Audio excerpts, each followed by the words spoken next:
ओम सहस्त्रनेत्राय विद्महे वज्रहस्ताय धीमहि तन्नो इंद्र प्रचोदयात्। नमस्कार, स्वागत है आपका आचार्य वाणी में। मैं आचार्य डॉक्टर विक्रमादित्य आपके साथ हूँ और आज हमारा विषय है मकर राशि वालों के लिए 1 जून से लेकर आने वाला जो 10 जून तक का समय कैसा रहेगा।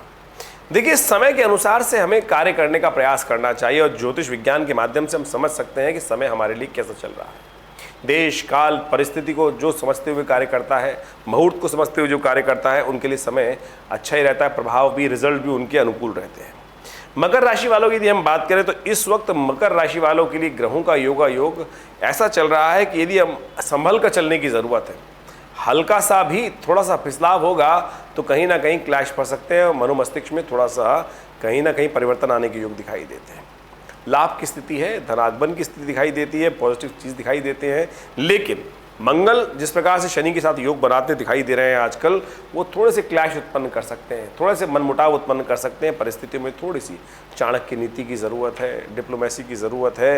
यदि उसके अनुसार से कार्य करें तो सुख, संपदा, सब प्राप्ति के योग बन सकते हैं, लाभ की स्थिति बन सकती है। ग्रह ओवरऑल यदि हम देखें तो इन 10 दिनों में आपके लिए अनुकूल रहेंगे, अच्छी स्थिति बनाएंगे। इस सप्ताह में विशेष तौर पे कल्याणकारी योग बन सकते हैं। तो ऐसे में कौन सा दिन आपके लिए खास कैसा रहने वाला है वो भी आप समझ लीजिए। डेट वाइज हम आपको बताने जा रहे हैं 1 से लेकर आगे आने वाला समय कैसा रहेगा। सबसे पहले हम बात कर लेते हैं 1 जून की। तो 1 जून को ग्रहों की स्थिति दिखाई देती है।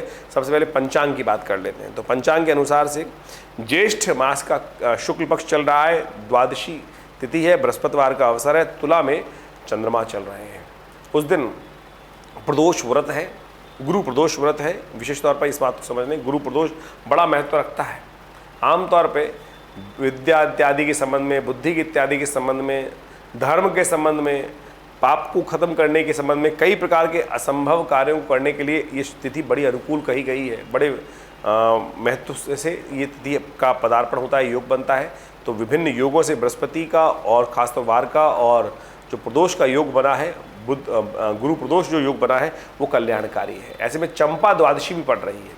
तो चंपा द्वादशी भगवान विष्णु का स्तवन करने के लिए, कृष्ण का स्तवन करने के लिए बड़ी शुभ तिथि मानी जाती है। तो ऐसे में भगवान को विशेष तौर पर चंपा के पुष्पों के द्वारा उनका पंचोपचार पूजन किया जाना। कहा जाता है कि जीवन में सुगंध का उत्पन्न करना कल्याणकारी, विशेष तौर पे धन के आगमन का योग बनाता है ये शुभ तिथि। ऐसे में भगवान का विशेष तौर पे कई प्रयोग शास्त्र में बताए गए हैं, उनको करके लाभ ले सकते हैं। यदि हम बात करें ग्रहों गणना के अनुसार से, तो आपकी राशि के अनुसार से यदि हम बात करें तो 1 जून को विशेष तौर पर ग्रहों का योग दिखाता है कि गजकेसरी योग विद्यमान है, लाभ की स्थिति अच्छी है। जो भी कार्य करेंगे उसमें रिजल्ट्स आते दिखाई दे रहे हैं, पॉजिटिव चेंजेस के साथ रिजल्ट आने के योग बनेंगे। ऐसे में आप यदि एक बिल्लियों का विशेष तौर पर थोड़ा ध्यान रखें। यदि घर में बिल्लियाँ रो रही हैं तो ध्यान रखिएगा, तो फिर राहु का खराब प्रभाव हो सकता है। ऐसे में इन दिनों राहु का प्रभाव, क्योंकि बृहस्पति का और राहु का योग चल रहा है और बिल्लियां रो रही हैं, तो समझ लीजिए कहीं ना कहीं राहु का दुष्प्रभाव है। थोड़ा सा उपाय करने का प्रयास करें। मूली का दान वो बहुत ज़रूरी रहेगा, अन्यथा ये राहु बृहस्पति के प्रभाव को खत्म कर देंगे, अच्छे प्रभाव को। बृहस्पति जो आपकी राशि के अनुसार से सुख वाले स्थान में बैठकर कीर्ति के योग बना रहे हैं, वो खराब हो जाएंगे और वो वहाँ पॉजिटिव रिजल्ट नहीं दे पाएंगे। तो यदि ऐसा योग चल रहा है तो ऐसे में विशेष तौर पर बिल्लियों को थोड़ा दूध डाल दीजिए, मूली का दान कर दीजिए। राहु के दुष्प्रभाव से बचने का आपको प्रयास करना चाहिए। ग्रहों का योग जैसे हमने समझाया, तो आपके लिए ऐसी तिथि में उपाय जो है, सबसे पहला उपाय कोशिश ये करें, द्वादशी विशेष तौर पर प्रदोष है, गुरु प्रदोष है, तो विशेष तौर पर एक समझें केसर युक्त दूध लेकर भगवान का अभिषेक करें, कल्याण होगा, लाभ के योग बनेंगे। और विशेष तौर पर ब्राह्मणों के द्वारा यदि भगवान शिव का रुद्राभिषेक कराया जाए रुद्राष्टाध्यायी के द्वारा, तो सबसे शुभ योग है। तो इसका लाभ लीजिए, आप अवश्य करें इसका। और साथ साथ चंपक द्वादशी है तो चंपा के पुष्पों के द्वारा भगवान का पूजन। 2 जून की यदि बात करें तो उस दिन त्रयोदशी तिथि, विशेष तौर पर शुक्रवार का अवसर, और वट सावित्री व्रत इस दिन आरंभ किया जाता है। 3 दिन का वट सावित्री व्रत करने का शास्त्र में नियम बताया गया है।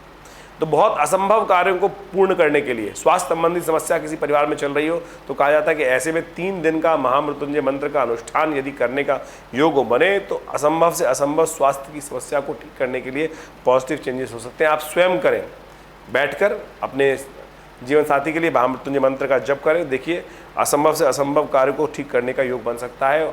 और विशेष तौर पर इस अनुष्ठान को वट के वृक्ष के नीचे जाकर समस्त पूजन का सामग्री का उपयोग करते हुए वहीं बैठ के यज्ञ करें। देखिए, कल्याणकारी योग बनेंगे।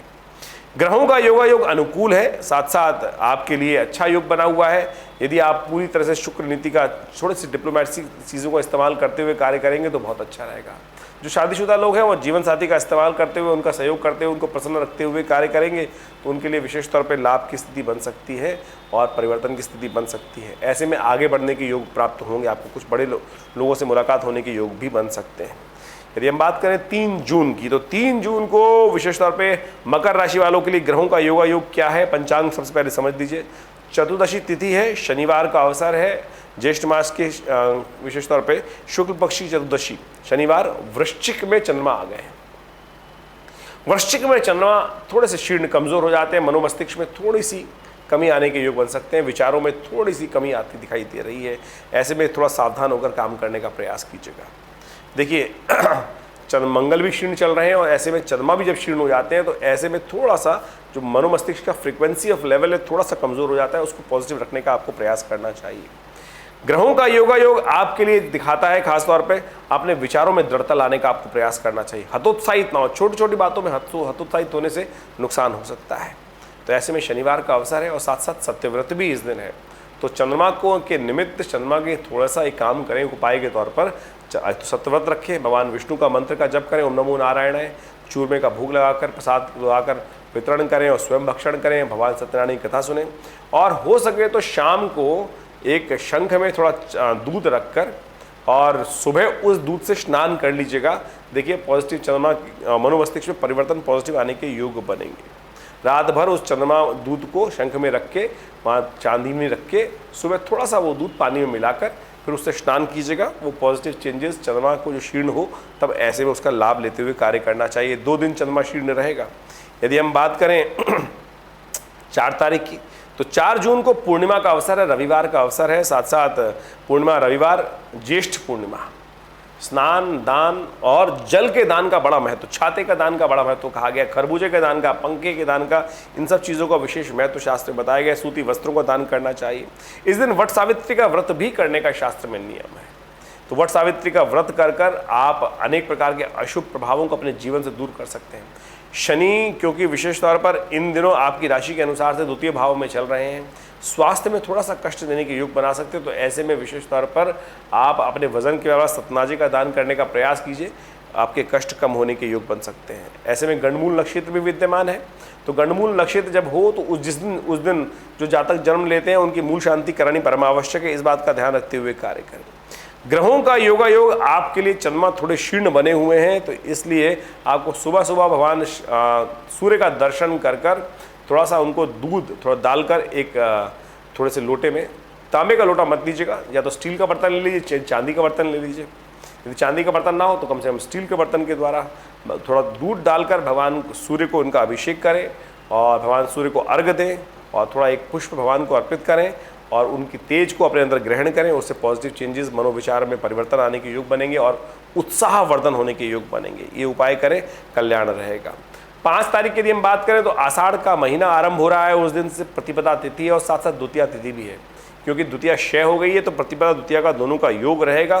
तो ये तिथि जो है विशेष तौर पर जब क्षय हो जाए तो कहा जाता है कि नया कार्य कोई नहीं आरंभ करना चाहिए। सोमवार का अवसर, चंद्रमा बहुत पॉजिटिव जाएंगे। चंद्रमा का पॉजिटिव होने का कारण रहेगा कि इनकम में गजकेसरी योग बृहस्पति के साथ विद्यमान होगा, तो वो आपके लिए अच्छा योग बना रहे हैं। लेकिन थोड़े से खर्चे आपको परेशान कर सकते हैं, थोड़े जुर्माने। गाड़ी वाड़ी बहुत सावधानी के साथ चलाइएगा, कहीं ऐसा ना हो कि थोड़ा ट्रैफिक का रूल तोड़ दिया और आप फंस गए। तो यदि प्रिकॉशन रखते हुए, ध्यान रखते हुए, नियम ध्यान रखते हुए कार्य करने की ज़रूरत है। थोड़े से आलस्य में ना रहें। कई बार क्या होता है, हम कार्य कर रहे होते हैं, थोड़े से आलस्य में आते हैं, थोड़ी गलती हो जाती है और वो गलती थोड़ी भारी पड़ सकती है। इस बात का ध्यान रखते हुए कार्य करना है। सोमवार का अवसर है, कोशिश करें भगवान शिव का ध्यान करें। उसमें विशेष तौर पर भगवान शिव के निमित्त सुबह सुबह शिव पार्वती के मंदिर में जाकर थोड़े सफ़ेद वस्त्र उन्हें अर्पित करें, सफ़ेद पुष्पों से भगवान का पूजन करें। कर्पूर गौरम करुणावतारम संसार सारम भुजगेंद्र आरम सदा वसंतम हृदयारविंदे भवम भवानी सहितम नमामि। इस मंत्र का ओम नमः शिवाय का जप करते भगवान शिव का अभिषेक करना, पार्वती का ध्यान करना, उनका पूजन करना कल्याणकारी रहेगा। वहीं 6 जून की यदि बात करें तो 6 जून को मंगलवार का अवसर है। उस दिन तृतीया तिथि है आषाढ़ मास के कृष्ण पक्ष की साथ साथ भद्रा विद्यमान है। दोपहर को 14 यानी 2:20 से लेकर रात्रि पर्यंत तक भद्रा रहेगी, तो नया कार्य इस दिन आरंभ करना ठीक नहीं रहेगा। सुबह का समय हाँ अनुकूल है, इस बात का ध्यान रखें, समय का लाभ आप ले सकते हैं, और लेकिन थोड़े से खर्चे आपको परेशान करते दिखाई दे रहे हैं, तो आपको ऐसे में विशेष तौर पर झगड़ों से बचते हुए कार्य करने का प्रयास करें। पॉजिटिव रिजल्ट अवश्य आएंगे। थोड़ा सा मन अलर्ट करके हिम्मत जगा कर काम कर लो, पॉजिटिव रिजल्ट आने के योग हैं। आलस को त्याग दो तो बहुत अच्छे योग बन सकते हैं। क्रिया विक्रिया में भी इंप्रूवमेंट होने के योग दिखाई देते हैं। हाँ, लेकिन परिवार में थोड़ा मनोमस्तिष्क अशांत हो सकता है, तो परिवार की बातों को थोड़ा परिवार में रखते हुए कार्य करें। हनुमान जी के मंदिर में जाकर थोड़ी कोशिश ये करें, जलेबी का भोग लगा दीजिए। परिवार में कोई मनमुटाव चल रहा है तो दूर होने के योग बनेंगे। वहीं 7 तारीख की बात करें तो 7 तारीख को चतुर्थी की तिथि है, आषाढ़ मास की चतुर्थी कृष्ण पक्ष की, और साथ साथ बुधवार का अवसर। गणेश जी का दोनों तरह से शुभ तिथि है। गणेश चतुर्थी बुधवार को गणेश चतुर्थी पड़ती, तो विशेष तौर पर गणेश जी की पूजा करने का बहुत सुंदर योग बन जाता है। तो ऐसे में आपको भगवान गणेश को प्रसन्न करने का प्रयास करना चाहिए। उन्हें दूर्वा अर्पित करें, उनको पीले वस्त्र अर्पित करें, पीले पुष्प उन्हें चढ़ाएं, और साथ साथ बेलपत्र भी उन्हें अर्पित करें। भगवान का आशीर्वाद आपको मिलेगा। ग्रह परिवर्तन की तरफ जा रहे हैं, चंद्रमा का योग परिवर्तन की तरफ दिखा रहा है, लग्न में चंद्रमा पदार्पण कर रहे हैं, ये आपके लिए पॉजिटिव रहेगा। ये पॉजिटिविटी ऐसे उत्पन्न करेगा कि चंद्रमा शनि मंगल के सामने आ जाएंगे और साथ साथ शुक्र के साथ योग बना देंगे, तो गज की स्त्री के समान ही योग बन जाता है। तो ऐसे में यदि आप पॉजिटिव रिजल्ट के साथ काम करना चाहते हैं, पॉजिटिव एटीट्यूड के साथ काम करना चाहते हैं, आपकी शक्ति में भी पॉजिटिव संचार होने के योग बन सकते हैं। लेकिन एक बात का ध्यान रखिएगा कि ऐसे में थोड़ा सा मन जो है वो थोड़ा सा व्यभिचार की तरफ भी जा सकता है। थोड़ा मन को कंट्रोल कीजिएगा। शुक्र और मंगल का योग बन रहा है, शुक्र और चंद्रमा का योग भी बन रहा है। शुक्र चंद्रमा मंगल ये परस्पर दृष्टि में आ रहे हैं, तो ऐसे में मन जो है थोड़ा तामसिकता की तरफ जा सकता है, तो उसको ध्यान रखते हुए कार्य करने की ज़रूरत है। ये 2 दिन तक इस प्रकार का योग रहेगा, थोड़ा सा ध्यान रखते हुए कार्य करें तो अच्छा रहेगा आपके लिए। वहीं हम यदि 8 तारीख का बात करें तो 8 तारीख के ग्रहों का योग दिखाता है कि पंचमी तिथि बृहस्पतिवार का अवसर, और चंद्रमा अभी भी आपकी राशि के अनुसार से वहाँ जो है वो लग्न में आ गए हैं, और साथ साथ शुक्र मंगल के सामने चल रहे हैं। तो कोशिश ये करें मन को बैलेंस करते हुए लंगोट पहनकर काम करने का प्रयास कीजिए। मन को फालतू के चक्करों में ना लगाएं। जिन बच्चों की ये राशि है उनके माँ बाप को ध्यान रखना चाहिए कि थोड़े शैतान बच्चों से दोस्तों से वो अपने बच्चों को दूर रखें, नहीं तो थोड़ा सा गलत तरफ बच्चे जाने के योग बना सकते हैं। ऐसे में विशेष तौर पर सावधानी बरतने की ज़रूरत है। ऐसे में पीले वस्त्रों का दान, थोड़ा पीला वस्त्र धारण कर लेना, पीले हल्दी का तिलक लगाना मनोमस्तिष्क में पॉजिटिव चेंजेस लाने के योग बना सकता है। 9 तारीख की यदि हम बात करें तो ग्रहों का योग दिखाता है कि उस दिन पंचांग के दृष्टिकोण षष्ठी तिथि है, शुक्रवार का अवसर है, और चंद्रमा परिवर्तन के योग बना रहे हैं, और चंद्रमा शनि के साथ जा रहे हैं द्वितीय भाव में। ये बहुत सुंदर योग है। ऐसे में आपका मन और अंतःकरण एक साथ होगा और वो पॉजिटिव चेंजेस लाने के योग बनाएगा, और ये आपके कार्यों में थोड़ी गति प्रदान कर सकता है। लेकिन एक बात का ध्यान रखिएगा, बहुत जल्दी बोलने में मत कीजिएगा, सजेशन देने में बहुत जल्दी ना कीजिएगा, अन्यथा कष्ट में फंस सकते हैं। गौ सेवा करें, आपके कष्ट दूर होने के योग बनेंगे। वहीं 10 जून की यदि हम बात करें तो 10 जून को पंचांग दिखाता है कि आषाढ़ मास के कृष्ण पक्ष की सप्तमी तिथि है, शनिवार का अवसर पड़ रहा है। उस दिन कालाष्टमी है, क्योंकि रात में शाम के समय अष्टमी का पदार्पण हो जाएगा, तो कालाष्टमी का योग बन जाएगा। कालाष्टमी भगवान शिव को प्रसन्न करने का बड़ा सुंदर दिन होता है। शनिवार के दिन जब कालाष्टमी पड़े तो कहा जाता है कि नर्मदेश्वर शिवलिंग पर विशेष तौर पर अभिषेक करना चाहिए गंगा जल के द्वारा, भगवान शिव का आशीर्वाद मिल जाता है। और यदि शत्रु परेशान कर रहे हैं तो ऐसी शुभ तिथि में तेल के द्वारा, सरसों के तेल के द्वारा भगवान का अभिषेक करना चाहिए, शत्रुओं पर विजय प्राप्त करने के योग बनते हैं। तो एक बात का और ध्यान रखें, क्योंकि ग्रहों का योग दिखा रहा है कि आपके लिए मन और अंतःकरण दोनों एक साथ आके बैठ गए हैं गोचर के अंदर।